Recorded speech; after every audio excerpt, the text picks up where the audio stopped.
बिस्मिल्लाहिर्रहमानिर्रहीम। अस्सलाम वालेकुम नाज़रीन, मैं हूं अहमद फवाद और आप देखते हैं मुझे मेरे यूट्यूब चैनल और फेसबुक पेज पर।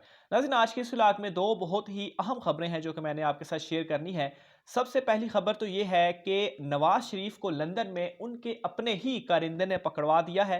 बड़ी मुसीबत में इस वक्त नवाज शरीफ जो हैं वो फंस चुके हैं और एक खुफिया फ़ोन कॉल का मामला क्या है और उस फ़ोन कॉल के बाद नवाज शरीफ जो है वो इस वक्त शदीद मुश्किलात से दो चार हैं। और दूसरी अहम खबर नाज़रीन ये है कि ये जो तमाम तर सूरत हाल पैदा हुई है, इस सूरत हाल से मरियम नवाज जो कि उनकी साहबजादी हैं, बेटी हैं जो कि पाकिस्तान में मौजूद हैं, वो जो है वो काफ़ी सफ़र इससे जो है वो करेंगी। उनके लिए काफ़ी पेचीदा सूरत हाल जो है वो पैदा हो चुकी है। मामले की तफसीलात क्या हैं, ये तमाम तर डिटेल्स जो है वो आज के इसी व्लॉग में आपके साथ शेयर करूँगा।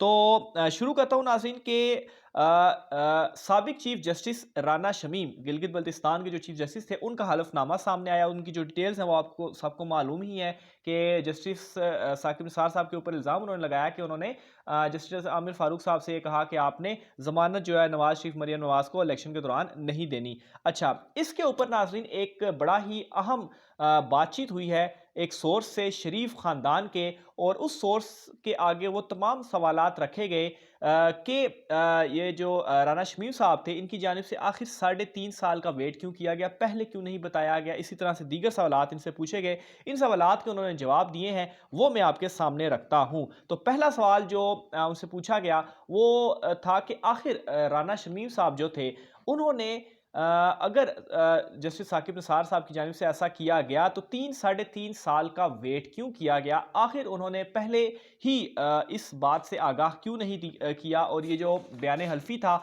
उस वक्त उन्होंने ये क्यों नहीं दिया। अब उनका जवाब सुनिए नाज़रीन, बड़ा इंटरेस्टिंग उनका जवाब है, आप भी इससे महसूस भी होंगे। तो उनकी जानिब से ये जवाब सामने आया कि अव्वल तो उन्होंने हमें ये 1 साल कबल ही, 1 डेढ़ साल कबल ही जो है वो बता दिया था।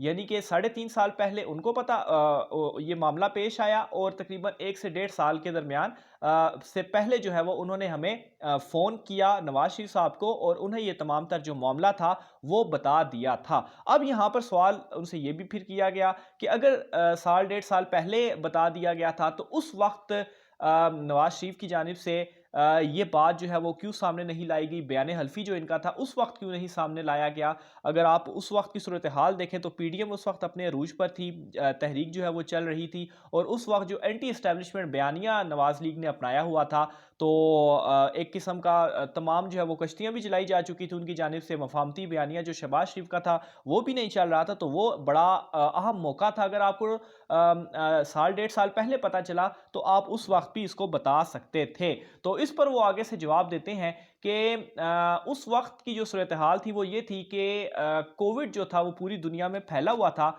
और जो राना शमीम साहब हैं वो, उनको हम लंदन बुलाना चाहते थे ताकि वो लंदन में नवाज शरीफ साहब के आमने सामने उनको बिठा के उनसे हम ये सारे सवालात पूछते, और उसमें हम उनकी बॉडी लैंग्वेज हमने जज करनी थी कि आया वो सच बोल रहे हैं या सच नहीं बोल रहे। लेकिन कोविड की सूरत हाल की वजह से ऐसा नहीं हो सका, तो अभी सूरत हाल बेहतर हुई, जिसकी वजह से अभी ये मामला जो है वो सामने आया। अब नाज़रीन, यहाँ पर उनका एक झूठ जो है वो किस तरीके से पकड़ा जाता है कि अगर कोविड की वजह से वो लंदन नहीं जा सकते थे तो शहबाज शरीफ तो पाकिस्तान में मौजूद थे। शहबाज शरीफ के सामने उनको बिठाकर तो वो जो बयान हल्फी था, ये सारा वाकया वो उनको बता सकते थे, और वहाँ पर उनकी जो बॉडी लैंग्वेज थी वो भी चेक की जा सकती थी। लेकिन ऐसा उन्होंने नहीं किया। तो ये सबसे पहला एक जो है वो मैं कहूँगा कि इसमें ये जो चीज़ है वो पकड़ी गई है, क्योंकि इसमें बहुत सारे शुकूक शुबहात जो हैं वो मौजूद हैं। अच्छा, बहरहाल दूसरे नंबर पर उनसे फिर ये भी चीज़ पूछी गई कि वो जो नोटरी पब्लिक है, उससे आपने जो ये बयान हल्फी जो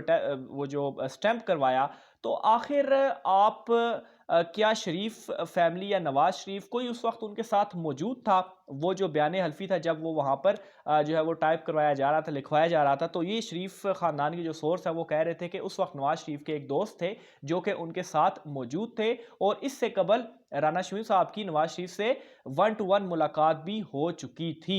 और उस वक्त वहाँ पर नोटरी पैड जब वो करवाया जा रहा था सारा, तो वहाँ पर नवाज शरीफ के दोस्त का होने का मतलब ये था कि ये जो बयान हल्फी की लैंग्वेज है, इसमें कहीं ना कहीं इन्फ्लुएंस या इसमें कहीं ना कहीं जो एक उनकी मर्जी थी वो शामिल थी कि ये अल्फाज जो है वो इसमें यूज़ होने चाहिए। तो ये नाज़रीन एक बहुत बड़ा एतराफ़ है शरीफ फैमिली के जो ये सोर्स हैं। और ये दूसरी जो चीज़ है जो कि इनकी पकड़ी गई है, जो कि इस तरफ इशारा कर रहा है कि ये सारा जो है वो झूठ के गिर्द ये तमाम तर चीज़ें जो है वो घूम रही हैं। अच्छा, इसके बाद नाज़रीन एक और चीज़ जो बहुत अहम सवाल है कि अंसार अब्बासी साहब जिन्होंने ये ख़बर जो थी वो ब्रेक की थी, ये बयान हल्फी जो था ये छापा था अपने अखबार में, तो उनसे ये पूछा गया कि आखिर इनके पास ये बयान हल्फी किधर से आया।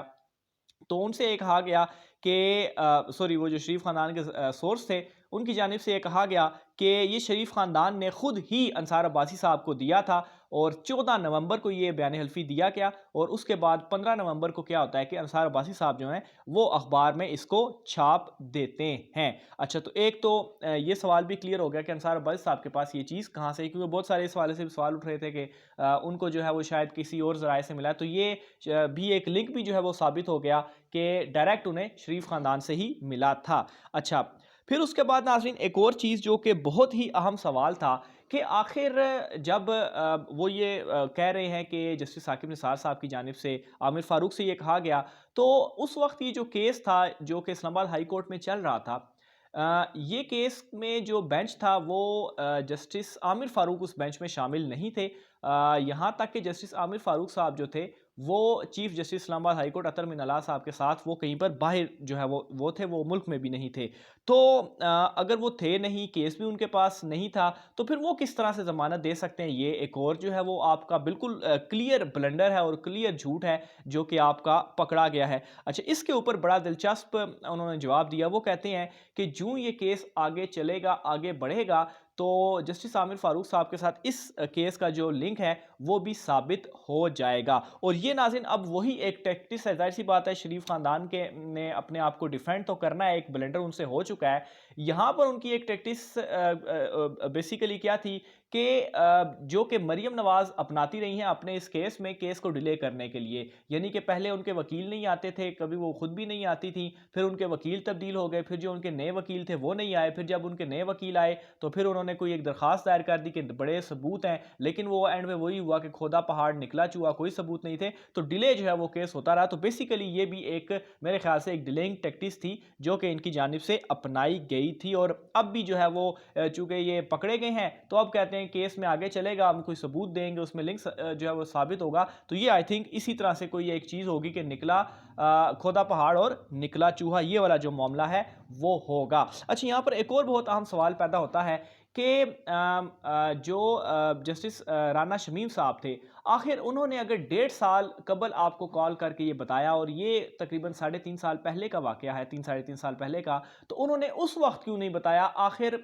2 साल वेट करने के बाद आपके पास वो क्यों आए, क्यों उन्होंने आपको बताया? तो इसके ऊपर भी बड़ा दिलचस्प जवाब था कि जो राना शमीम साहब की अहलिया थी, चूँकि सारे वाक़े की वो भी गवाह थी और वो ये चाहती थी कि ये तमाम तर मामला जो है वो नवाज शरीफ को ये बताया जाए सारी चीज़।